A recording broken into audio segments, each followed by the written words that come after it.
శాసనమండలి రద్దు చేయాలన్న వ్యక్తే ఎమ్మెల్సీ పదవిని ఇస్తానని చెప్పడం విడ్డూరంగా ఉందని Nellore rural Telugu Desam party incharge Abdul Aziz అన్నారు. నెల్లూరు జిల్లా తెలుగుదేశం పార్టీ కార్యాలయంలో ఆయన విలేకరుల సమావేశం నిర్వహించారు. ఈ సమావేశంలో ఆయన మాట్లాడుతూ తిరుపతి ఎంపీ బల్లి దుర్గాప్రసాద్ మృతితో ఖాళీ అయిన తిరుపతి పార్లమెంటు స్థానానికి వారి కుమారుడికి టికెట్ కేటాయించడం ఇష్టం లేక ఎమ్మెల్సీ పదవి ఇస్తానని జగన్మోహన్ రెడ్డి చెప్పడం విడ్డూరంగా ఉందని, ఎమ్మెల్సీ పదవిని రద్దు చేయాలని చెప్పిన ఆయన ఎమ్మెల్సీ పదవి ఎలా ఇస్తాడు అని మండిపడ్డారు. దళితులంటే అమాయకులు కాదని, వారికి ఏది చెప్పినా చెల్లుతుందనుకోవడం మంచి పద్ధతి కాదని, ప్రజలే జగన్మోహన్ రెడ్డికి బుద్ధి చెప్పే రోజు దగ్గరలో ఉందని ఆయన ఎద్దేవా చేశారు. ఈ సమావేశంలో తెలుగుదేశం నాయకులు పాల్గొన్నారు. ఈ ఘోరాలు నేరాలు ఆపాలి, మైనార్టీలపై జరిగే ఈ ఘోరాలు నేరాలు ఆపాలి. ఇమ్మీడియట్ గా అబ్దుల్ సలాం విషయం పైన సిబిఐ కేసేసి దర్యాప్తు చేయాలని మేము తెలుగుదేశం పార్టీ నుంచి డిమాండ్ చేస్తున్నాను కానీ తెలియజేస్తున్నాం. నీళ్ళ బిందు తీసుకుని నిలబడినట్టు ఆడవాళ్ళు లైన్ లో ఫస్ట్ నిలబడి క్యూలో నీకే ఎమ్మెల్సీ ఇస్తామని చెప్పారు. నాకు అర్థం అవట్లేదు. మా పెద్ద ఆయన షరీఫ్ భాయ్ని అమ్మలెక్కలు బూతులు తిట్టారే మీరు. ఇది శాసన మండలి చైర్మన్ కి ఈ శాసన మండలి రద్దు చేసేయాలని బిల్లు పాస్ చేశారు కదా మీరు. ఎన్నిసార్లు మీ బ్రోకర్లందరూ తిరిగారు కదా ఢిల్లీకి, శాసన మండలి తీసేయాలి, ఇది పనికిరాదు, వీళ్ళు అసలు వేస్ట్ ఫెలోస్ అని చెప్పింది మీరేనా కాదా? శాసన మండలి రద్దు చేసేవాళ్ళు అదే శాసన మండలిలో మీకు ఎమ్మెల్సీ ఇస్తానని ఎట్లా చెప్పారండి? ఒక దళితుడు మరీ అంత పిచ్చోళ్ళైపోయారు అనుకున్నారా? ఈ ముస్లింస్ దళితులకి మీరు తప్ప ఇంకా లేరు అనుకునేరా? ఇది పాపం అండి. వైఎస్ఆర్సీపీ నాయకులందరికీ చెప్తున్నా, అదే మీ సామాజిక వర్గం వాళ్ళు చనిపోయి ఉంటే జగన్మోహన్ రెడ్డి పోడా అంట.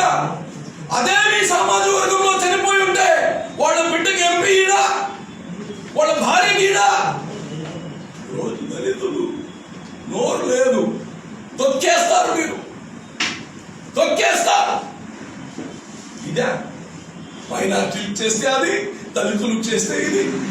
దండం నాయన, నీ దగ్గర నేర్చుకోవాలి. పాదయాత్ర చేసి కాలజ్ఞానం అయింది ఇదే మీకు. పాదయాత్ర చేసి మీకు కాలజ్ఞానం ఇదేనైనా అయింది. బేష్ రోజు ఓదార్పు మీ దగ్గర నుంచి నేర్చుకుంటాం. ఎలాగా పాదయాత్ర చేసి జ్ఞానం తెచ్చుకొని పాపమైనా కానీ ఈ భూమి పైన ఇటువంటి పనులు చేయకూడదు. ఏదైనా మాట చెప్తే మాట మీద నిలబడేటట్టు ఉండాలి. మాటకు మాత్రం మాట తిప్పము, మడమ తిప్పము. ఈ రోజు నేను ఒకటే చెప్తున్నా, దళితులందరూ సోదరులకి కోరుతున్నా నేను. ఇది దళిత రంగునైనా, ఇది దళిత రంగు చూడండి, దళిత రంగు ఇది అర్థమైందా? ఈరోజు మేము చెప్పేది ఒకటే, శిరోమండనాలు జరిగాయి. శిరోమండనాలు దళితుల పైన ఏం చేస్తున్నారు వైఎస్ఆర్సీపీ దళితులు? వాళ్ళ గొంతు పిసికేశారు, మీరు అనగ దొక్కేశారు వాళ్ళని మాట్లాడనీయకుండా.